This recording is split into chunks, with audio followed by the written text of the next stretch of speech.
إن الحمد لله نحمده ونستعينه ونستغفره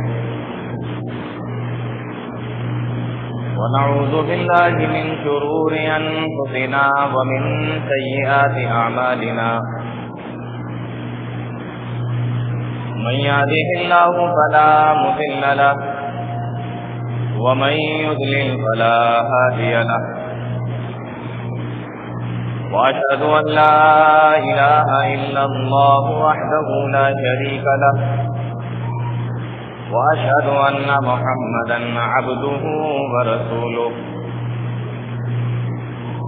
يا أيها الذين آمنوا اتقوا الله حق تقاته ولا تموتن إلا وأنتم مسلمون يا أيها الناس اتقوا ربكم الذي خلقكم من نفس واحدة وخلق منها زوجها وبث منهما رجالا كثيرا ونساء واتقوا الله الذي تساءلون به والأرحام إن الله كان عليكم رقيبا يا أيها الذين آمنوا اتقوا الله وقولوا قولا سديدا يصلح لكم أعمالكم ويغفر لكم ذنوبكم ومن يطع الله ورسوله فقد فاز فوزا عظيما أما بعد فإن خير الحديث كتاب الله وخير الهدي هدي محمد صلى الله عليه وسلم وشر الأمور محدثاتها وكل محدثة بدعة وكل بدعة ضلالة وكل ضلالة في النار أعوذ بالله السميع العليم من الشيطان الرجيم بسم الله الرحمن الرحيم من عمل صالحا من ذكر أو أنثى وهو مؤمن فلنحيينه حياة طيبة وَلَنَجْزِيَنَّهُمْ أَجْرَهُمْ بِأَحْسَنِ مَا كَانُوا يَعْمَلُونَ۔ تمام قسم کی تعریفیں اللہ رب العالمین کے لیے لائق اور زیبا ہیں، جو ہم سب کا مالک ہے، خالق ہے، رازق ہے، حاکم ہے، اور ہم تمام لوگوں کی عبادتوں کا اکیلا مستحق و سزاوار ہے۔ وہ جو چاہتا ہے، جب چاہتا ہے، جیسے چاہتا ہے کرتا ہے۔ ساری کائنات، ساری مخلوق اس کی غلام اور اس کی محتاج ہے۔ ہر چیز پر اس کی طاقت اور قدرت ہے۔ وہ ان اللہ علی کل شیء قدیر ہے۔ بعدہ ان کو بے شمار درود و سلام نازل ہوں امام النبیین، سید الاولین والآخرین، شفیع المذنبین، رحمۃ للعالمین، جناب محمد رسول اللہ صلی اللہ علیہ وسلم پر اور آپ کے آل و اصحاب پر اللہ رب العالمین اپنا رحم و کرم فرمائے ہم سب پر، آمین۔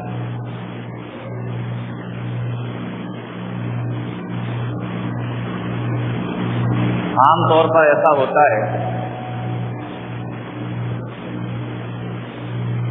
کہ جمعے کے خطبوں میں، تقریروں میں یا مسجد کے اندر جو درس ہوتے ہیں، دروس ہوتے ہیں، ان میں مرد حضرات کو مخاطب کیا جاتا ہے اور عام طور پر ایسے ٹاپک چنے جاتے ہیں جو مردوں سے تعلق رکھتے ہیں، اور بہت کم ایسا ہوتا ہے کہ پروگراموں میں ایسے ٹاپک چنے جائیں جن کا تعلق عورتوں سے بھی ہو، کیونکہ نماز کا طریقہ اگر آپ کو جاننا ہے تو عورتوں کو بھی جاننا ہے، نماز کی فضیلت اگر آپ کو جاننا ہے تو عورتوں کو بھی جاننا ہے،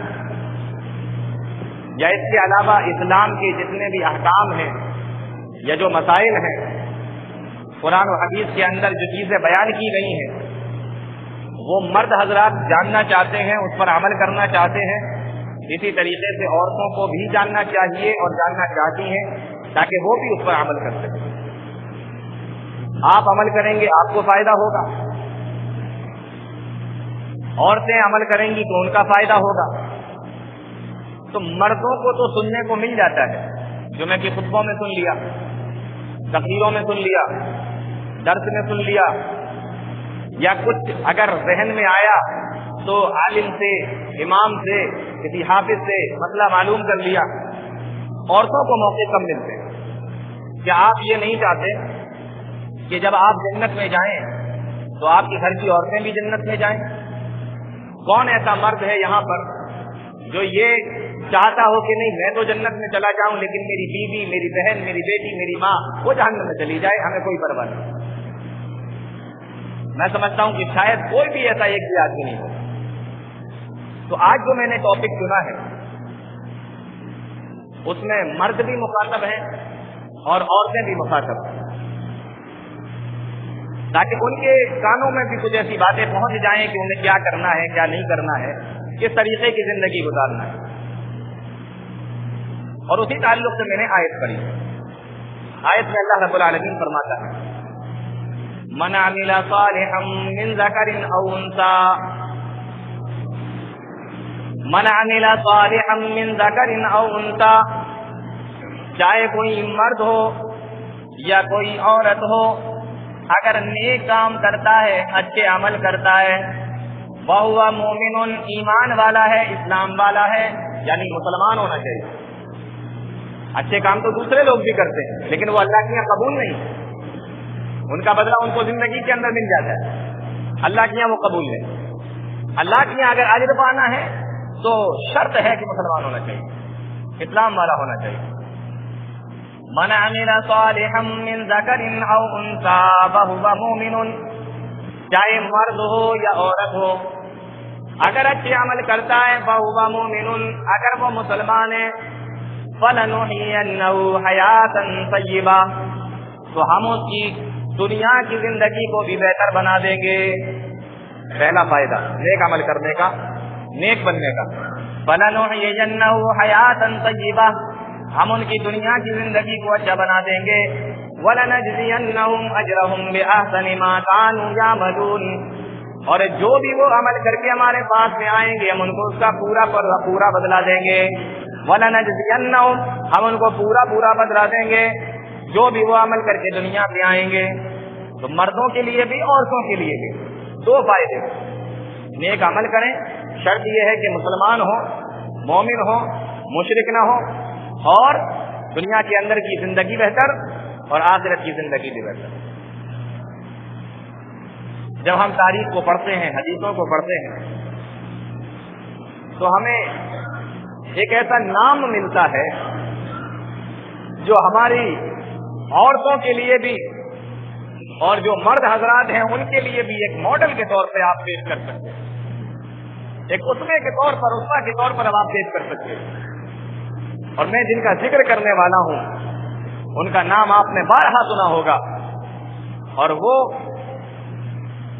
اللہ کے نبی جناب محمد رسول اللہ صلی اللہ علیہ وسلم کی پہلی بیوی جن کا نام حضرت خدیجہ رضی اللہ تعالی عنہا ہے. میں آج ان کی زندگی کے حوالے سے چند باتیں آپ کے سامنے رکھنا چاہتا ہوں، اور پھر ہماری مائیں بہنیں دیکھیں، عورتیں دیکھیں کہ ان کی کیا زندگی تھی اور ہماری کیا زندگی ہے، وہ کیا کرتی تھی اور ہم کیا کرتے ہیں. اور جیسے جیسے آپ سنتے جائیں گے تو آپ کو پتہ چلے گا کہ ان کی زندگی کے اندر ہمارے لیے سبق بھی ہے، ہمارے لیے خوشخبریاں بھی ہیں، ہمارے لیے نعمتیں بھی ہیں، ہمارے لیے برکتیں بھی ہیں. آپ جیسے جیسے دیکھتے جائیں گے. نام کیا ہے اللہ کے نبی صلی اللہ علیہ وسلم کی پہلی بیوی کا؟ حضرت خدیجہ رضی اللہ تعالی عنہا. مکہ کے اندر ایک قبیلہ تھا بڑا مشہور، قبیلہ بنو اسد، اس سے ان کا تعلق تھا، اسی قبیلے کی تھی. والد کا نام خویلد اور ماں کا نام فاطمہ تھا. بعد میں انہوں نے اپنی بیٹی کا نام بھی پھر فاطمہ رکھا. جس سال ابرہہ خانہ کعبہ کو ڈھانے کے لیے آیا، اپنے لشکر کو لے کر، اس سے 15 سال پہلے ان کی ولادت تھی. 15 سال پہلے حضرت خدیجہ رضی اللہ تعالی عنہا کی ولادت ہوئی تھی، جس سال ابرہہ لشکر کو لے کر خانہ کعبہ کو ڈھانے کے لیے آیا، اور یہ مکہ کے بہت بڑے تاجر کی بیٹی، ان کے باپ جو تھے نا بہت امیر تھے، بہت مالدار، بہت بڑے تاجر تھے، ہم اور آپ کیا ہیں، بہت بڑے تاجر، اور جتنے بڑے تاجر اتنا ہی شریف گھرانہ، اتنا ہی نیک گھرانہ۔ عام طور پر ایسا ہوتا ہے کہ جس گھرانے میں دولت آ جاتی ہے وہاں سے دین نکل جاتا ہے، وہاں سے شرم نکل جاتی ہے، وہاں سے حیا نکل جاتی ہے، اللہ کا ڈر نکل جاتا ہے۔ لیکن یہ جتنے امیر، جتنے بڑے تاجر، جتنے مالدار، اتنا ہی شریف گھرانہ۔ ان کی شرافت کا اندازہ اس بات سے آپ لگا سکتے ہیں کہ مکہ کے اندر، عرب کے اندر جب بچی پیدا ہوتی تھی کسی گھر میں تو وہ جا کے زندہ دفن کر دیا کرتا تھا، زندہ دفن کر دیا کرتا تھا، سنا ہے آپ لوگوں نے بہت مرتبہ۔ جب یہ پیدا ہوئی باپ نے دفن نہیں کیا، باپ نے پالا۔ اس سے آپ ان کی شرافت کا اندازہ لگا سکتے ہیں کہ بیٹی پیدا ہوئی تو دفن کرنے کے لیے نہیں گئے باپ، بلکہ ان کے والد حضرت خدیجہ رضی اللہ تعالیٰ عنہ کی پرورش کرتے ہیں، ان کو پالتے ہیں، اور ان کے بعد پھر جب ایک اور بیٹی ان کے گھر کے اندر پیدا ہوتی ہے جن کا نام حضرت حالہ رضی اللہ تعالیٰ عنہ ہے، تو ان کے والد نے پھر ان کو بھی پالا، ان کی بھی پرورش کی، اور بہت اچھی پرورش کی، تعلیم تربیت بہت اچھی۔ اس سے پتہ چلتا ہے کہ اس دور کے اندر بھی یہ کتنے شریف گھرانے کے اندر پیدا ہوئی تھی اور کتنے بہترین اور نیک گھرانے کے اندر پیدا ہوئی حضرت خدیجہ رضی اللہ تعالیٰ عنہ۔ تاریخوں میں لکھا ہے اللہ تعالیٰ نے ان کو ہر چیز سے نوازا تھا، ذہانت، عقل مندی، دانش مندی، عفت، عصمت، عزت کی حفاظت، پردہ، حیا، شرم، اللہ رب العالمین ہر چیز سے ان کو نواز رکھا۔ جب یہ بڑی ہوئی تو والد نے ان کی شادی کر دی مکہ کے اندر حضرت خدیجہ رضی اللہ تعالیٰ عنہ۔ لیکن اللہ کا فیصلہ تو کچھ اور ہی تھا۔ کچھ دنوں کے بعد شوہر کا انتقال ہو گیا۔ جب شوہر کا انتقال ہو گیا تو کچھ دنوں کے بعد پھر ان کی ایک دوسرے شخص سے شادی کر دی گئی، ان کی دوسری شادی کروا دی گئی۔ آج ہمارے یہاں کوئی بیوہ ہو جائے، بدوا ہو جائے، اور اگر وہ دوسری شادی کر لے تو پورا زمانہ اس پہ تھوکتا ہے، دوسری شادی کر لی۔ اسلام کے اندر بیوہ اور بدوا کوئی خاص آپشن ہے، وہ چاہے تو اپنی دوسری شادی کر سکتی، کھلی اجازت ہے اسلام کے اندر۔ حضرت خدیجہ رضی اللہ تعالیٰ عنہ کی شادی ہوئی دوسری، لیکن اللہ کا فیصلہ تو کچھ اور ہی تھا۔ جس شوہر سے شادی ہوئی دوسرے، اس کا بھی انتقال ہو گیا۔ اب مکہ کے اندر ہیں، مالدار باپ کی بیٹی ہیں، گھر کے اندر پیسہ، مال، دولت، تجارت کا سامان سب بھرا ہوا ہے، لیکن کام کرنے والا کوئی نہیں۔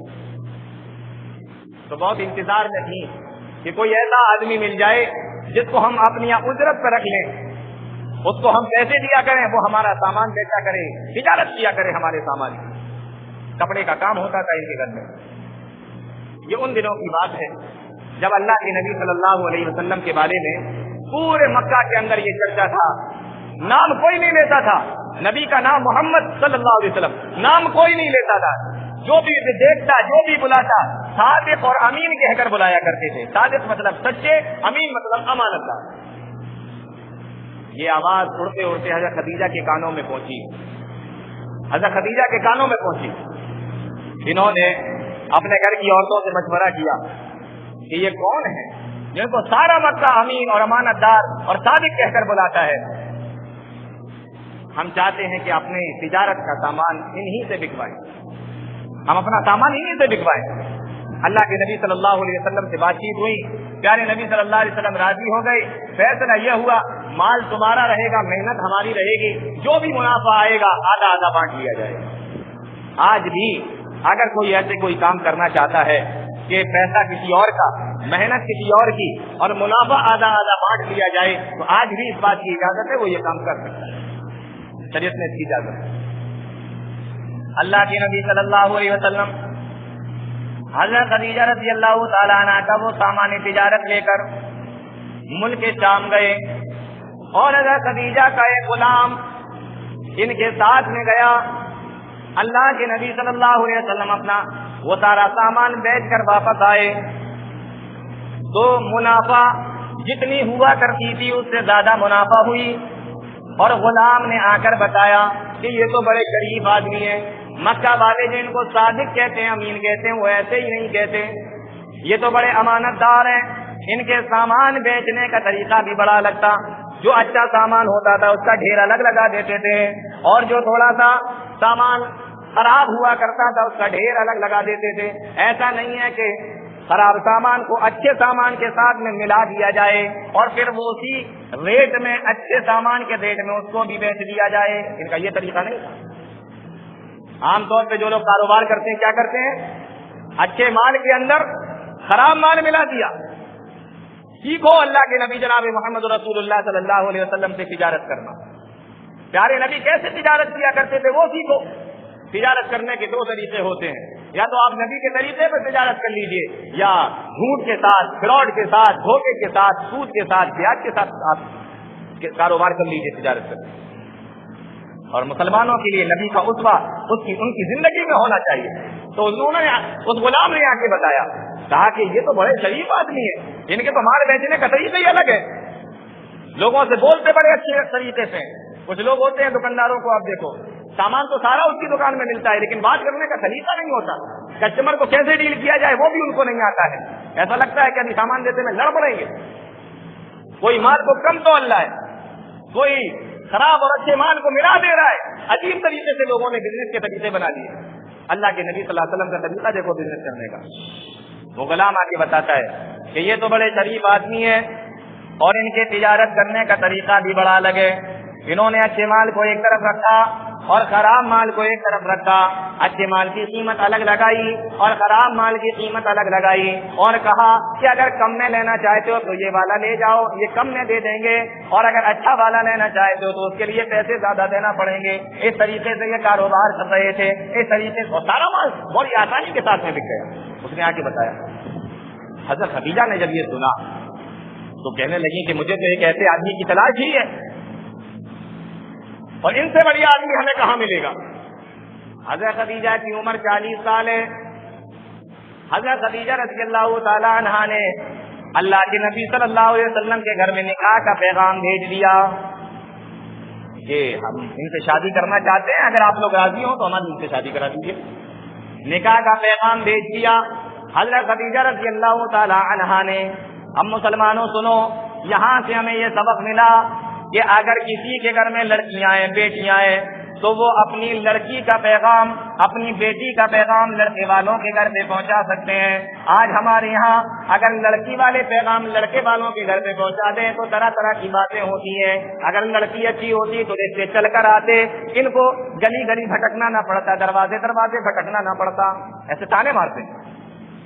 اسلام کے اندر کوئی بھی آپ اٹھا کر دیکھ لیجئے, آپ کو بہت ساری مثالیں اس طریقے کی مل جائیں گی کہ لڑکی والوں نے پیغام پہنچایا لڑکے والوں کے گھر پہ, تو یہ کوئی عیب کی بات نہیں ہے.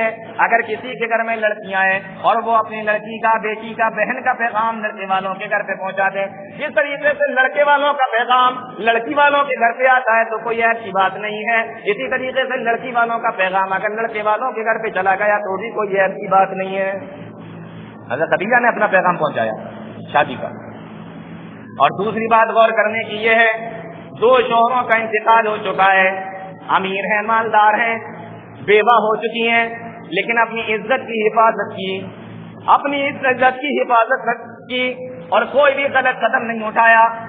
ہمارے یہاں سماج کے اندر اس طریقے کی بھی مثالیں مل جائیں گی کہ شوہر کے انتقال ہونے کے بعد بیوی نے غلط قدم اٹھا لیے, طریقے کا معاملہ بھی سامنے آ جاتا ہے. لیکن غور کرنے کی بات ہے, اگر کسی کے ساتھ میں طریقے کا معاملہ پیش آ جائے تو اس عورت کو اپنی عزت کی حفاظت کرنا چاہیے اور اپنا معاملہ اللہ کے سپرد کر دینا چاہیے. اللہ کوئی بہترین راستہ اس کے لیے نکال دے گا. حضرت خدیجہ نے اپنی عزت کی حفاظت کی. 40 سال کی عمر ہو چکی ہے, 2 شوہروں کا انتقال ہو چکا ہے. اب رشتہ اللہ کے نبی صلی اللہ علیہ وسلم کے پاس میں پہنچایا گیا. پیارے نبی کے گھر میں جب وہ رشتہ پہنچا, اللہ کے نبی صلی اللہ علیہ وسلم نے فوراً رشتے کے لیے ہاں کر دیا. اب دیکھو اللہ رب العالمین نے ان کو بدلہ کیا دیا کہ نبی کریم صلی اللہ علیہ وسلم کی اب وہ بیوی بننے والی. پیارے نبی نے ہاں کر دیا. اب غور کرنے کی بات یہ, اللہ کے نبی صلی اللہ علیہ وسلم کی عمر اس وقت 25 سال کی تھی. 25 سال کی عمر تھی اللہ کے نبی صلی اللہ علیہ وسلم کی، اور حضرت خدیجہ کی عمر تھی 40 سال کی۔ لڑکے کی عمر 25 سال، لڑکی کی عمر 40 سال، یعنی لڑکی لڑکے سے 15 سال بڑی تھی۔ آج ہمارے سماج کے اندر اگر لڑکے کی عمر کم ہو اور لڑکی کی عمر زیادہ ہو تو دوست احباب رشتے دار تانا دے دے کر مار دیں گے کہ اپنی عمر دیکھ اور لڑکی کی عمر دیکھ، تو کہاں پھنسا چلا جا رہا ہے، کہاں پھنس جا رہا ہے، تو کیا دیکھ کے شادی کر رہا ہے تو؟ اللہ کے نبی کی زندگی کو دیکھو، 15 سال چھوٹے ہیں، لیکن اللہ کے نبی صلی اللہ علیہ وسلم نے صورت کو نہیں دیکھا، حضرت خدیجہ کی سیرت کو دیکھا۔ معلوم یہ ہوا کہ عمر میں اگر تھوڑا بہت فرق بھی آ جائے تو یہ کوئی بڑی بات نہیں ہے، یہ کوئی عیب کی بات نہیں ہے، لیکن اس کے اندر سب سے زیادہ اگر کوئی چیز غور کرنے کی ہے وہ یہ ہے کہ لڑکا اور لڑکی کی سیرت کو دیکھ لیا جائے، صورت کو نہیں۔ ہمارے یہاں تو تانے ملتے ہیں، ارے لڑکے کی عمر دیکھو 20 سال، لڑکی دیکھو 35 کی لگ رہی ہے، اس طریقے سے۔ تو عمر کا کوئی مسئلہ نہیں، تھوڑا بہت اوپر نیچے ہوتا ہے چلا لو، لیکن سیرت دیکھو۔ اللہ کے نبی صلی اللہ علیہ وسلم کی عمر 25 سال تھی اور حضرت خدیجہ کی عمر 40 سال تھی۔ نکاح کا پیغام بھیجا گیا، ادھر کی طرف سے بھی ہاں ہو گیا، حضرت خدیجہ کی طرف سے بھی کچھ لوگ بیٹھے اور اللہ کے نبی جناب محمد رسول اللہ صلی اللہ علیہ وسلم کی طرف سے بھی کچھ لوگ بیٹھے۔ ادھر سے حضرت خدیجہ کی طرف سے ورقہ ابن نوفل نے، اور ادھر اللہ کے نبی صلی اللہ علیہ وسلم کی طرف سے نبی کے چچا ابو طالب نے نکاح پڑھایا۔ دونوں نے نکاح پڑھا دیا اور پیارے نبی صلی اللہ علیہ وسلم کا نکاح ہو گیا حضرت خدیجہ کے ساتھ میں۔ مہر کے طور پر اللہ کے نبی صلی اللہ علیہ وسلم نے 20 اونٹ ان کو مہر میں دے دیے۔ 20 اونٹ کم نہیں ہوتے، ان کی قیمت کا آپ اندازہ لگائیے۔ معلوم یہ ہوا کہ لڑکے والے لڑکی والوں سے بہت سارا پیسہ خرچ کرواتے ہیں شادی میں، اور جب مہر کے بندھنے کا نمبر آتا ہے تو اس میں کٹوتی کرتے ہیں، جو اصل چیز ہے اس میں کٹوتی کرتے ہیں، اور جہاں پر خرچ کرنے کا حکم نہیں ہے وہاں پر خرچ کرتے ہیں، بھی کروا بھی دیتے ہیں۔ 20 اونٹ مہر میں اللہ کے نبی صلی اللہ علیہ وسلم کا نکاح ہو گیا حضرت خدیجہ رضی اللہ تعالیٰ عنہ کے ساتھ میں۔ اب حضرت خدیجہ اللہ کے نبی صلی اللہ علیہ وسلم کے پاس میں پہنچ گئی۔ غور کرنے کی بات ہے، اللہ کے نبی صلی اللہ علیہ وسلم کی مالی حالت ٹھیک نہیں ہے۔ اگر مالی حالت ٹھیک ہوتی تو اپنا مال بیچنے کے لیے جاتے، خدیجہ کا مال بیچنے کے لیے کیوں جاتے؟ مالی حالت ٹھیک نہیں ہے، عمر بھی 25 سال کی ہے۔ آج ہمارے نوجوانوں کو دیکھ لو جن کی عمر 25 سال کی ہے، 30 سال کی ہے، ان سے پوچھو تم رشتہ کیوں نہیں کرتے، تم نکاح کیوں نہیں کرتے؟ ان کے ماں باپ سے پوچھو ان کی شادی کیوں نہیں کراتے، تو کہتے میرا بیٹا کیریئر بنانے میں لگا ہوا ہے، ابھی ہمارے پاس میں مال نہیں ہے، ابھی بیٹے کے لیے الگ سے مکان نہیں ہے، ابھی کمرے نہیں بنے ہیں، وغیرہ وغیرہ۔ اس طریقے کی تمام چیزوں کو لوگ پیش کرتے ہیں۔ اللہ کے نبی صلی اللہ علیہ وسلم نے کوئی بہانہ نہ کیا کہ میری عمر اتنی نہیں ہے، یا میرے پاس میں مال و دولت نہیں ہے، یا میرے پاس میں رہنے کے لیے مکان نہیں، کوئی اس طریقے کا بہانہ اللہ کے نبی صلی اللہ علیہ وسلم نے نہیں کیا، بلکہ نکاح کا پیغام بھیجا تو اللہ کے نبی صلی اللہ علیہ وسلم کے ساتھ میں نکاح کر لیا، شادی کر لی۔ شادی ہو گئی دونوں لوگوں میں۔ حضرت خدیجہ گھر پہ آ گئی۔ حضرت خدیجہ رضی اللہ تعالیٰ عنہ اللہ کے نبی صلی اللہ علیہ وسلم سے آ کر ایک بات کہتی ہے، اے عورتوں ذرا غور کرنا، تمہارے کانوں میں بھی میری آواز پہنچ رہی ہوگی، غور کرنا۔ اللہ کے نبی صلی اللہ علیہ وسلم کے پاس میں حضرت خدیجہ آئیں اور آ کر کہنے لگی، اے اللہ کے نبی، ہم آپ کی ساری بات ماننے کے لیے تیار ہیں، لیکن ہم آپ کی ایک بات نہیں مانیں گے۔ آپ نے پوچھا کون سی بات نہیں مانو گی؟ کہا کہ اگر آپ مجھے کسی بت کے سامنے سر جھکانے کے لیے کہیں گے تو ہم اس بات کو کبھی نہیں مانیں گے۔ ہم نے اپنی پوری زندگی کے اندر کسی بھی بت کے سامنے سر نہ جھکایا، اللہ کے علاوہ کسی اور کو نہیں مانا۔ اللہ کے نبی جناب محمد رسول اللہ صلی اللہ علیہ وسلم نے جب یہ سنا فرمانے لگے، او خدیجہ، اگر تو نے بچپن سے لے کے ابھی تک اللہ کے علاوہ کسی اور کی عبادت نہیں کی ہے تو میں نے بھی اللہ کے علاوہ کسی اور کی عبادت نہیں کی ہے۔ اگر تو نے کسی اور کے سامنے سر نہیں جھکایا، کسی اور سے دعائیں نہ مانگی، کسی اور کے سامنے ہاتھ چھوڑ کر یا اپنی دامن کو پھیلا کر کھڑی نہیں ہوئی تو میں نے بھی ایسا کبھی نہیں کیا۔ اے خدیجہ، اس معاملے میں میں اور تم دونوں ایک جیسے ہیں۔ تو یہ حضرت خدیجہ رضی اللہ تعالیٰ عنہ پہلے ہی آ کے شوہر سے کہہ دیا، تمہارے سارے کام کریں گے، لیکن اگر اسلام کے خلاف کچھ کرنے کے لیے کہو گے، دین کے خلاف کچھ کرنے کے لیے کہو گے، وہ بات ہم نہیں مانیں گے۔ یہ ہے عورتوں کے لیے اسوہ، عورتوں کے لیے ایک نمونہ کہ کس طریقے سے رہا جائے۔ مالدار تھی حضرت خدیجہ رضی اللہ تعالیٰ عنہ. جب اللہ کے نبی جناب محمد رسول اللہ صلی اللہ علیہ وسلم کی عمر 40 سال کے قریب ہوئی. اب ذرا غور سے سننا, پیارے نبی صلی اللہ علیہ وسلم غار حرا جاتے ہیں اور وہیں پہ جا کر بیٹھتے ہیں. 2 دن کا 3 دن کا کھانا لے کر جاتے ہیں اور پیارے نبی صلی اللہ علیہ وسلم اسی غار میں جا کر بیٹھتے ہیں, اللہ کی طرف دھیان لگا کر بیٹھتے ہیں. حضرت خدیجہ آپ کی مدد کرتی ہیں, آپ کا تعاون کرتی ہیں, ہیلپ کرتی ہیں. حضرت خدیجہ رضی اللہ تعالیٰ عنہ ہمارے تمہارے زمانے کی عورتیں ہوتی اور ان کے شوہر اگر جاتے تو معلوم ہے کیا کرتی ہیں, اگر پہاڑوں میں بیٹھنا تھا تو ہمیں کر کے کیوں لائے, اگر یہی سب کرنا تھا. کیسا آدمی ہے, شادی کر کے لایا, پہاڑوں میں جا کر بیٹھ جاتا ہے, جنگلوں میں جا کر بیٹھ جاتا ہے. ہمارے تمہارے زمانے کی عورتیں ہوتی تو یہی کرتی, لیکن وہ ہیلپ کر رہی ہیں. معلوم یہ ہوا کہ اگر شوہر کوئی نیک کام کرنا چاہتا ہے, اگر شوہر کوئی نیک کام کرنا چاہتا ہے اور اس کام میں ٹائم لگ رہا ہے, دیر لگ رہی ہے, تو عورت کو اپنے شوہر کی مدد کرنا چاہیے, عورت کو اپنے شوہر کی ہیلپ کرنا چاہیے. یہ نہیں کہ اس سے کہنے لگے ارے میں تو تمہیں کب سے سمجھا رہی ہوں اس کام کو چھوڑ دو, کوئی فائدہ نہیں. اس طریقے کی باتیں نہیں کرنا چاہیے, بلکہ مدد کرنا چاہیے. اگر شوہر کوئی اچھا کام کرنا چاہتا ہے, نیک کام کرنا چاہتا ہے تو اس کی مدد کرے. یہ کھانا بنا کر پہنچا رہی ہیں اور ایک وقت ایسا آتا ہے کہ فرشتہ حضرت جبریل امین اللہ کے نبی صلی اللہ علیہ وسلم کے پاس میں آتے ہیں اور آ کر کہتے ہیں اقرأ بسم ربک الذی خلق. واقعہ بڑا مشہور ہے. اللہ کے نبی صلی اللہ علیہ وسلم فرماتے ہیں ما انا بقاری, میں تو امی ہوں, میں پڑھا لکھا نہیں ہوں. حضرت جبریل امین 3 بار کہتے ہیں اور ہر بار اپنے سینے سے لگا کر دباتے ہیں. تیسری مرتبہ اللہ کے نبی صلی اللہ علیہ وسلم نے پڑھا اقرأ بسم ربک الذی خلق خلق الانسان من علق اقرأ وربک الاکرم الذی علم بالقلم علم الانسان ما لم يعلم. یہ 5 آیتیں اللہ کے نبی صلی اللہ علیہ وسلم نے پڑھی. آپ غار حرا سے باہر آئے اور دوڑتے دوڑتے اللہ کے نبی صلی اللہ علیہ وسلم اپنے گھر میں تشریف لائے اور حضرت خدیجہ سے جا کر کہنے لگے زملونی زملونی, اے خدیجہ مجھے چادر اڑا دو, مجھے گھبراہٹ ہو رہی ہے, مجھے ڈر لگ رہا ہے. لقد خشیت علی نفسی, مجھے ایسا لگ رہا ہے کہ میری جان نہ چلی جائے, مجھے چادر اڑاؤ. کہاں پر ہیں ڈر کی وجہ. اب غور کرنے کی بات یہ ہے, ہمارے تمہارے زمانے کی عورتیں ہوتی اور ان کے شوہر کے ساتھ میں اگر اس طریقے کا معاملہ پیش آ جاتا تو جانتے ہو کیا کہتی ہم تو تمہیں کب سے سمجھا رہے تھے, تمہاری سمجھ میں کہاں آتا, اب یہ کیا بوال لے کے آ گئے, یہ کیا لے کے آ گئے, ہم کیا کریں, ہم کیا جانیں, ہم سے کچھ نہیں ہوگا, ہم سے مت پوچھو, ہم نے تو پہلے ہی کہا تھا وغیرہ. یہ اس طریقے کی باتیں کرتی ہیں عورتیں ہمارے تمہارے زمانے کی ہوتی. لیکن عورتوں کا یہ طریقہ نہیں ہونا چاہیے. عورتوں کا طریقہ تو یہ ہونا چاہیے کہ اگر شوہر کسی پریشانی میں مبتلا ہے, کسی دقت میں مبتلا ہے, اگر پریشان ہے تو اللہ فرماتا ہے وَمِنْ آيَاتِهِ أَنْ خَلَقَ لَكُم مِّنْ أَنفُسِكُمْ أَزْوَاجًا لِتَسْكُنُوا إِلَيْهَا. اے لوگو, ہم نے تمہاری بیویاں اس لیے بنائی تاکہ تو اس کے ذریعے سے تمہیں سکون حاصل ہو جائے. اب یہاں سے عورت کا کام شروع ہو جاتا ہے. شوہر اگر پریشان ہے, ٹینشن میں ہے, کام نہیں چل رہا ہے یا کوئی اور دقت اس کے سامنے کھڑی ہوئی ہے, اب یہاں سے عورت کا کام شروع ہوتا ہے کہ عورت اس کو سمجھائے, اس کی ہمت بندھائے اور اس کو تسلی دے, جیسا کہ حضرت خدیجہ رضی اللہ تعالیٰ عنہ نے تسلی دی اور فرمایا کلا واللہ لا یخزیک اللہ ابدا.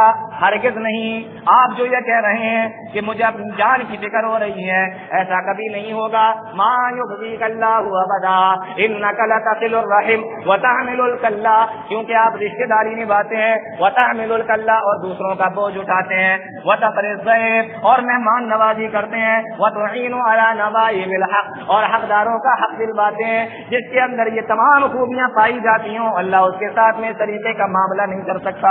آپ ڈرے نہیں, گھبرائے نہیں, تو یہ تعریف کر رہی ہیں, ہمت بنا رہی ہے.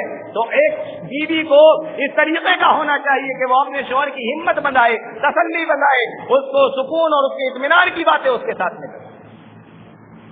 اور ایک بات یہ بھی معلوم ہوئی کہ بیوی کو کبھی کبھی اپنے شوہر کی تعریف بھی کرنا چاہیے اور شوہر کو اپنی بیوی کی بھی تعریف کرنا چاہیے. یہاں تو برسیں گزر جاتی, نہ تو شوہر بیوی کی تعریف کرتا ہے, نہ بیوی شوہر کی تعریف کرتا ہے. ہاں, شروع میں نکاح ہوا اور شادی ہوئی, شروع میں 1 سال 2 سال تک ہو سکتا ہے کہ یہ تمام چیزیں چلتی ہوں, اس کے بعد برسیں گزر جاتی ہیں, نہ یہ اس کی تعریف نہ وہ اس کی تعریف. حضرت خدیجہ ہیں, اللہ کے نبی صلی اللہ علیہ وسلم کی تعریف کر رہے ہیں. یہ ساری تعریف ہی تو ہے کہ آپ ایسا کرتے ہیں، آپ ایسا کرتے ہیں، آپ ایسا کرتے ہیں، آپ گھبرائیں نہیں. پھر اس کے بعد اپنے چچیرے بھائی ورقہ ابن نوفل کی یہاں لے کر گئیں. کہا ان کو ذرا دیکھیے ان کا کیا معاملہ ہے. ورقہ ابن نوفل نے کہا کہ وہ سناؤ. اس نے کیا سنایا تمہیں؟ جب ورقہ ابن نوفل نے سنا، وہ عیسائی عالم تھا، فوراً سمجھ گیا یہ تو اللہ کے قرآن کی آیتیں ہیں. کہا کہ آپ کو نبی بنایا جائے گا، آپ کو نبی بنایا جائے گا. آپ نبی بن گئے. آپ کو یہ جو آیتیں دی گئی یہ اللہ کی کتاب کی آیتیں ہیں. اب ذرا صحیح سے رہیے گا، اب آپ کی قوم آپ کی دشمن ہو جائے گی. وہاں یہ سب معاملہ ہوا. اللہ کے نبی صلی اللہ علیہ وسلم اپنی بیوی کے ساتھ گھر پہ آئے. اب سنو مسلمانوں غور سے، اللہ کے نبی صلی اللہ علیہ وسلم جو اپنے گھر کے اندر تشریف لائے، مردوں کو بہت ساری چیزوں کے اوپر عورتوں پر فضیلت حاصل ہے، لیکن عورتوں کو بھی مردوں کے اوپر بہت سی چیزوں کے اوپر فضیلت حاصل ہے. پوری دنیا کے اندر اللہ کے نبی جناب محمد رسول اللہ صلی اللہ علیہ وسلم پر سب سے پہلے ایمان لانے والا اور اسلام لانے والا کوئی مرد نہیں تھا، بلکہ عورت تھی جس نے سب سے پہلے اسلام قبول کیا. اے عورتوں، یہ تمہارے لیے بڑی خوشخبری کی بات ہے. اسلام نے تمہیں یہ مقام عطا فرمایا ہے کہ دنیا کے اندر سب سے پہلے جناب محمد رسول اللہ صلی اللہ علیہ وسلم کا کلمہ پڑھنے والی ان کی بیوی حضرت خدیجہ رضی اللہ تعالیٰ عنہا تھی. کہا کہ اگر آپ اللہ کے نبی ہیں تو میں آپ کے اوپر ایمان لاتی ہوں، میں آپ کو اللہ کا نبی مانتی ہوں. لا الہ الا اللہ محمد رسول اللہ پڑھ لوں. یہ عورتوں کو فضیلت حاصل ہے کہ سب سے پہلے مانا تو عورت نے مانا. اور اس کے بعد اللہ نے ان کو جو امیر بنایا تھا، مالدار بنایا تھا، جو بھی پیسہ ان کے پاس میں تھا، جو بھی مال و دولت ان کے پاس میں تھی. پھر جو لوگ مسلمان ہوئے، غریب طبقے کے لوگ تھے، کمزور لوگ تھے، یہ اپنا مال ان کو دینے لگی. اگر کھانے کو نہیں ہے تو کھانا دے دیا، اگر کپڑے نہیں ہے تو کپڑے دے دیے، اگر غلام ہے تو آزاد کرا دیا، اگر قرضے سے دبا ہوا ہے تو اس کا قرض ادا کرا دیا. اور تو ذرا غور سے سنو، یہ حضرت خدیجہ رضی اللہ تعالیٰ عنہا کا کام تھا اسلام لانے کے بعد. آج ہماری یہاں عورتوں کا کیا کام ہے؟ کتنا اللہ کے راستے میں خرچ کر رہی ہیں، کتنا اللہ کے راستے میں دے رہی ہیں.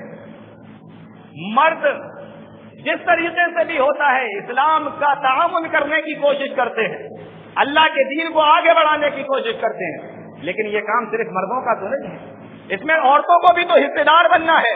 آپ کو بھی تو اسلام کو بڑھانا ہے، دین کی مدد کرنا ہے. تو آپ کا کتنا اس کے اندر حصے داری ہے، آپ کتنا اس کام کو آگے بڑھا ہے. حضرت خدیجہ رضی اللہ تعالیٰ عنہ کا یہ معاملہ تھا. اور غور سے سنیے، حضرت خدیجہ رضی اللہ تعالیٰ عنہ بڑے امیر گھر کی تھی، میں آپ کو بتا چکا ہوں. مالدار بھی بہت زیادہ تھی، یہ بھی میں آپ کو بتا چکا ہوں. لیکن اس کے اندر غور کرنے کی بات یہ ہے کہ جب اپنے گھر کے اندر تھی تو غلام ان کے گھر میں تھے، لونڈیاں ان کے گھر میں تھی، نوکر ان کے گھر میں تھے، اور سارے کام کرنے والے ان کے گھر میں تھے.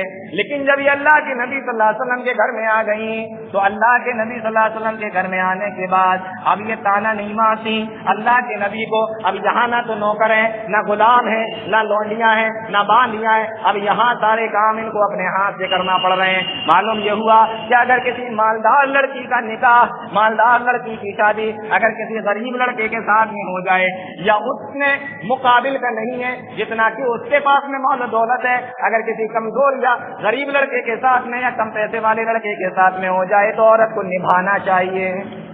عورت کو نبھانا چاہیے. یہ نہیں کہ ارے تم تو 1000 والا سوٹ لائے ہو، ہمارے ابا نے کبھی 3000 سے کم کا نہیں لا کر دیا. یہ نہیں، آپ یہ چھوٹا سا گفٹ لے کر آئے ہو، ہمارے بھائی تو بہت بڑا والا گفٹ لے کر آتے تھے. یہ تانے نہیں مارنا چاہیے. جب اپنے گھر میں تھی، امیر تھی، نوکر چاکر لگے تھے، سارے کام وہی کرتے تھے، یہ کام میں ہاتھ بھی نہیں لگاتی تھی. اور جب یہاں آ گئی تو سارا کام اپنے ہاتھ سے کر رہی. تو ایک عورت کو اس طریقے کا ہونا چاہیے کہ جب مائکے میں تھی تو مائکے کے حساب سے، سسرال میں آئی تو سسرال کے حساب سے. اور ایک دن اللہ کے نبی صلی اللہ علیہ وسلم سے کہنے لگی، اے اللہ کے نبی، آپ کے جو چچیرے بھائی ہیں جن کا نام حضرت علی رضی اللہ تعالیٰ عنہ ہے، آج کے چچا ابو طالب غریب ہیں اور اولاد ان کی کافی زیادہ ہے. آپ ایک کام کیجئے کہ ان کے ایک بیٹے کو آپ لے لیجئے، ہم لوگ اس کو پال لیں گے. اللہ کے نبی صلی اللہ علیہ وسلم نے جب ان کا یہ مشورہ سنا تو پیارے نبی صلی اللہ علیہ وسلم نے حضرت علی رضی اللہ تعالیٰ عنہ کو لے لیا، اپنے چچیرے بھائی کو اپنے پاس رکھ لیا. کس نے مشورہ دیا؟ بیوی نے حضرت خدیجہ رضی اللہ تعالیٰ عنہا نے مشورہ دیا کہ آپ لے لیجیے، ایک بچے کو ہم لوگ پال لیں گے تو تھوڑا بوجھ کم ہو جائے گا۔ معلوم یہ ہوا، غور کرنے کی اس میں بات یہ ہے کہ اگر کبھی شوہر کے گھر والے یا شوہر کے خاندان والے اگر اس آدمی کے پاس آ جائیں یا شوہر کے پاس میں آ جائیں تو عورت کو ناک بھوئیں نہیں چڑھانا چاہیے۔ یہاں حضرت خدیجہ ہیں، شوہر کے چچیرے بھائی کو بھی اپنے پاس میں رکھے ہوئے ہیں، اس کی پرورش کر رہی ہیں، ان کو گود لے کر اپنے پاس میں رکھے ہوئے ہیں، اب ان کی پرورش کر رہی ہیں۔ اور ہمارے یہاں عورتوں کا معاملہ یہ ہے کہ شوہر کے باپ کو بھی کھلانے کے لیے تیار نہیں ہے، شوہر کی ماں کو بھی کھانا دینے کے لیے تیار نہیں ہے، شوہر کی بہنوں کو اپنے ساتھ میں رکھنے کے لیے بھی تیار نہیں ہے۔ تو ایک عورت کو کیسا ہونا چاہیے، یہ حضرت خدیجہ کی زندگی کو دیکھیے، آپ کو سب پتہ چل جائے گا۔ انہوں نے مشورہ دیا کہ آپ ان کو لے کر رکھیں اپنے پاس۔ شوہر کے گھر کے، اس کے خاندان کے اگر کبھی مہمان آ جائیں، کام تو کر رہی ہے لیکن ناک منہ چڑھائے ہوئے ہیں، ناک بھویں چڑھائے ہوئے ہیں، آ جاتے ہیں، بلا لیتے ہیں، کتنا کام کریں، اکیلے ہیں، یہ دنیا بھر کی بات ہے، اور یہ ہے کہ اپنے پاس میں رکھے ہوئے۔ یہی ساری وجہ تھی اللہ کے نبی صلی اللہ علیہ وسلم ان سے بڑی محبت کیا کرتے تھے، بہت زیادہ محبت کیا کرتے تھے، اتنی محبت کرتے تھے کہ جب تک یہ زندہ رہیں اللہ کے نبی صلی اللہ علیہ وسلم نے دوسرا نکاح نہ کیا، دوسری شادی نہیں کی اللہ کے نبی صلی اللہ علیہ وسلم نے، جب تک یہ زندہ رہیں۔ اور یہ اللہ کے نبی صلی اللہ علیہ وسلم کے ساتھ 25 سال تک رہیں، یعنی 25 سال کی عمر میں اللہ کے نبی صلی اللہ علیہ وسلم نے کوئی دوسرا نکاح کیا ہی نہیں، اور جب ان کا انتقال ہو گیا تو پھر اللہ کے نبی صلی اللہ علیہ وسلم نے 10 نکاح کیے، 10 شادیاں کی۔ تو ایک عورت کو ایسا بننا چاہیے، ایسا ہونا چاہیے کہ شوہر کے لیے وہی سب کچھ ہو، اور جب وہ گھر کے اندر ہو تو کسی اور کا خیال تک اس کے دماغ میں نہ آئے۔ کام اچھے کرو گے تو شوہر کے دل میں راج کرو گے، جیسا کہ حضرت خدیجہ رضی اللہ تعالیٰ عنہا کرتی تھی۔ 25 سال تک اللہ کے نبی صلی اللہ علیہ وسلم کے ساتھ رہیں، کوئی نکاح پیارے نبی نے نہیں کیا، اور ان کے انتقال کے بعد پھر 10 نکاح اللہ کے نبی صلی اللہ علیہ وسلم۔ تو میں یہ بتا رہا تھا کہ حضرت خدیجہ رضی اللہ تعالیٰ عنہ کی زندگی اگر آپ اٹھا کر دیکھیں تو آپ کو عورتوں کو کس طریقے سے رہنا ہے ان کی زندگی کے اندر آپ کو بڑی آسانی کے ساتھ مل جائے گی۔ اور دیکھیے اللہ کے نبی صلی اللہ علیہ وسلم ایک مرتبہ بیٹھے ہوئے تھے، حضرت جبریل علیہ الصلوۃ والسلام آئے اور آ کر کہنے لگے، اے اللہ کے نبی، ہذی خدیجہ قد اتت معها، یہ جو آپ کی بیوی حضرت خدیجہ ہیں، یہ جو آ رہی ہیں اور ان کے ہاتھ میں کوئی برتن ہے، چاہے اس میں پینے کی کوئی چیز ہو یا دودھ ہو یا شربت ہو یا کوئی بھی چیز ہو، یہ جو پیالہ لے کر آپ کے پاس میں آ رہی ہیں، اے اللہ کے نبی، فقرا علیہ السلام من ربها، اللہ نے مجھے آسمان سے بھیجا ہے اور یہ کہہ کر بھیجا ہے کہ آپ کی بیوی حضرت خدیجہ کو اللہ کا سلام کہہ دو۔ کتنا بڑا مقام ہے یہ۔ میری اپنی نالج کے مطابق، میری اپنی جانکاری کے مطابق، میں نے آج تک کسی بھی کتاب کے اندر یہ نہیں پڑھا کہ اللہ نے عرش سے، آسمان سے کسی مرد کو سلام کہا ہو، لیکن اللہ نے پیارے نبی صلی اللہ علیہ وسلم کی بیوی حضرت خدیجہ کو عرش سے، آسمان سے سلام بھیجا ہے۔ یہ مقام ہے عورت کا۔ تو جیسا بنو گے ویسا ہی اللہ رب العالمین کے یہاں مقام بنتا چلا جائے گا، ویسے ہی شوہر کے دلوں میں بھی مقام بنتا چلا جائے گا۔ کہا سلام کہہ دینا، اللہ نے سلام کہا ہے۔ یہ پہلی عورت ہیں جنہوں نے پہلے اسلام قبول کیا، سب سے پہلے اسلام قبول کیا، اور یہ پہلی عورت ہیں جن کو اللہ نے عرش سے سلام کہا ہے۔ اور اس کے بعد جبریل امین کہتے ہیں وَبَشِّرْهَا بِبَيْتٍ فِي الْجَنَّةِ، اور سلام کہنا اور میرا بھی ان کو سلام کہہ دینا، وَبَشِّرْهَا بِبَيْتٍ فِي الْجَنَّةِ، اور یہ بھی بتا دینا کہ اللہ رب العالمین نے جنت کے اندر موتیوں کا ایک محل ان کے لیے بنا کے تیار کر دیا ہے۔ وَبَشِّرْهَا بِبَيْتٍ فِي الْجَنَّةِ، جب یہ جنت میں جائیں گے تو موتیوں کا محل ان کو جنت کے اندر ملے گا، من قصب لا نصب فیہا ولا صخب، جس کے اندر کوئی شور، کوئی ہنگامہ نہیں ہوگا، سکون ہوگا، اطمینان ہوگا۔ اب یہاں ایک لفظ بڑا غور کرنے کا ہے، موتیوں کا محل ہے، وہ تو کافی لوگوں کو ملے گا، اللہ کے نبی فرماتے حضرت عمر کو بھی ملے گا اور دوسرے لوگوں کے تعلق سے بھی آیا، لیکن یہ بات کہنے کی کیا ضرورت تھی کہ وہ محل ایسا ہوگا لا نصب فیہا ولا صخب، جس میں کوئی شور ہنگامہ نہیں ہوگا۔ اس پوائنٹ سے، ان الفاظوں سے علماء اکرام نے لکھا ہے کہ یہ 25 سال اللہ کے نبی صلی اللہ علیہ وسلم کے ساتھ میں رہی، لیکن کبھی بھی انہوں نے اپنی شوہر سے اونچی آواز میں بات نہیں کی، کبھی چیخ کر بات نہیں کی، کبھی چلا کر بات نہیں کی، کبھی گھر کے اندر شور نہیں کیا، ہنگامہ نہیں کیا۔ تو جب انہوں نے نبی کے سامنے کوئی شور نہیں کیا، کوئی ہنگامہ نہیں کیا، زور سے نہیں بولی، چیخ کے نہیں بولی، تو اللہ نے اس کا بدلہ یہ لیا کہ جنت میں جو محل ملے گا وہاں تمہارے سامنے بھی کوئی شور نہیں کرے گا، ہنگامہ نہیں کرے گا، زور سے نہیں بولے گا۔ انتصب لا نصب فیہا ولا صبا۔ تو ایک عورت کو اپنے شوہر کے ساتھ میں کس طریقے سے رہنا چاہیے، یہ حضرت خدیجہ کی زندگی ہمیں بہت اچھے طریقے سے بتا۔ اللہ کے نبی صلی اللہ علیہ وسلم کو 3 سال کے لیے شاب ابی طالب میں قید کر دیا گیا، مکہ میں بائیکاٹ کر دیا گیا، کوئی کھانا نہیں، پانی نہیں، کسی طریقے کی کوئی چیز ان کو نہیں ملے گی۔ اللہ کے نبی صلی اللہ علیہ وسلم اور ان کے پورے خاندان کو 3 سال کے لیے بائیکاٹ کر دیا گیا، نہ پانی جاتا ہے اندر، نہ ان کو سامان خریدنے کی اجازت ہے، نہ کوئی اور سامان لے سکتے ہیں۔ اب حضرت خدیجہ کو دیکھیے کہ جو اللہ نے مال دے رکھا تھا تو مکہ کے باہر سے سامان منگا کر پیارے نبی کے خاندان والوں کو اور نبی کے ماننے والوں کو کھانا کھلایا کرتی، کپڑے دیا کرتی۔ 3 سال تک انہوں نے ایسا کیا، غور کریں، 3 سال تک ایسا کیا حضرت خدیجہ رضی اللہ تعالیٰ عنہ۔ اور اس کے بعد جب 3 سال کے بعد مکہ والوں نے بائیکاٹ ختم کر دیا، اب جب یہ لوگ ان کا بائیکاٹ ختم ہو گیا، اسی سال حضرت خدیجہ رضی اللہ تعالی عنہا بیمار ہوئی، اور بہت سارے حدیث کے لکھنے والے شارحین نے لکھا ہے اور بہت سارے مؤرخین نے لکھا ہے کہ 3 سال تک بائیکاٹ رہا اور کچھ بھی کھانے اور پینے کا سامان نہیں دیا جاتا تھا۔ انہوں نے اپنا سارا پیسہ لگا دیا اور مکہ کے باہر سے سامان منگوا کر مکہ کے مسلمانوں کو، نبی کے گھرانے والوں کو، نبی کے خاندان والوں کو کھلایا پلایا۔ پیسہ سارا ختم ہو گیا، اب یہ بیمار ہو گئی، کیونکہ یہ بھی تو نبی کے ساتھ میں تھی نا۔ اگر ان کو کھانا نہیں مل رہا تو ان کو بھی نہیں ملتا تھا، ان کو پانی نہیں مل رہا تو ان کو بھی پانی نہیں ملتا تھا۔ اور غور کرنے کی بات یہ ہے، مکہ کے لوگوں نے کہا تھا کہ ہم بنو ہاشم کا بائیکاٹ کرتے ہیں، بنو ہاشم یعنی ہاشم کی جو اولاد ہیں ان کا بائیکاٹ کرتے ہیں۔ اور میں نے آپ کو شروع میں بتایا تھا یہ بنو ہاشم کی نہیں تھی، یہ بنو اسد کی تھی۔ ان کے قبیلے کا نام کیا تھا؟ بنو اسد، یعنی یہ بائیکاٹ میں شامل ہی نہیں تھی۔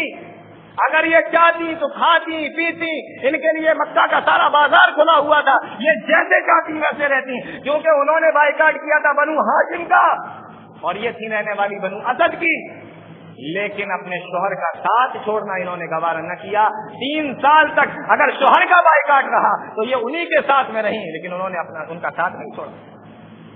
تو ایک عورت کو کس طریقے کا ہونا چاہیے، کس طریقے سے شوہر کے ساتھ میں رہنا چاہیے، کیسی زندگی گزارنا چاہیے، آپ حضرت خدیجہ رضی اللہ تعالیٰ عنہ کی زندگی اٹھائیے، ان کی سیرت کو اٹھائیے، کتابوں کو اٹھائیے اور ان کو پڑھیے، تاکہ ہمیں معلوم ہو سکے کہ عورت کو کس طریقے سے رہنا ہے اور کس طریقے کی زندگی گزارنا ہے۔ تو یہ حضرت خدیجہ رضی اللہ تعالیٰ عنہ کی سیرت کے حوالے سے چند باتیں میں نے آپ لوگوں کے سامنے رکھی ہیں۔ تو 10 نوی کے اندر جب بائیکاٹ ختم ہو گیا، اسی 10 نوی کے اندر اللہ کے نبی صلی اللہ علیہ وسلم کی یہ شہیدی بیوی، پیارے نبی صلی اللہ علیہ وسلم کی پہلی بیوی، تمام مسلمانوں کی ماں حضرت خدیجہ رضی اللہ تعالی عنہا کا انتقال ہو گیا۔ اور ان سے 3 دن پہلے نبی کے چچا کا انتقال ہوا تھا۔ تو 2 موتیں ایک ساتھ ایک ہی گھر کے اندر، اور وہ بھی ایسے لوگوں کی جنہوں نے ساری زندگی ساتھ دیا، چاہے چچا ابو طالب ہو جنہوں نے ساری زندگی ساتھ دیا، اور چاہے بیوی حضرت خدیجہ ہو۔ اللہ اکبر، چچا بھی دیکھو ملا تو کیسا ملا، اور بیوی بھی ملی تو کیسی ملی، ساری زندگی نبی کا ساتھ دینے کے بعد ایک ہی ساتھ 3 دن کے وقفے کے ساتھ میں دونوں کا انتقال ہو گیا۔ اللہ کے نبی صلی اللہ علیہ وسلم کو بڑا دکھ ہوا، بڑا غم ہوا، بڑا افسوس ہوا، اور پیارے نبی صلی اللہ علیہ وسلم کی یہ شہیدی بیوی اس دنیا سے رخصت ہو گئی۔ لیکن جاتے جاتے ہم تمام دنیا والے لوگوں کے لیے، تمام عورتوں کے لیے ایک اسوہ، ایک نمونہ چھوڑ کر گئیں کہ دیکھو تمہیں دنیا کے اندر کس طریقے سے رہنا ہے اور کس طریقے سے اپنی عزت کی حفاظت کرنا ہے، کیسے اسلام کی خدمت کرنا ہے، کیسے اپنے شوہر کی فرما برداری کرنا ہے۔ یہ تمام چیزیں اللہ کے نبی صلی اللہ علیہ وسلم کی بیوی حضرت خدیجہ رضی اللہ تعالی عنہا ہمیں سکھا کر گئی۔ یہ چند باتوں کے ساتھ اپنی بات کو ختم کرتے ہیں، وقت بھی زیادہ ہو رہا ہے۔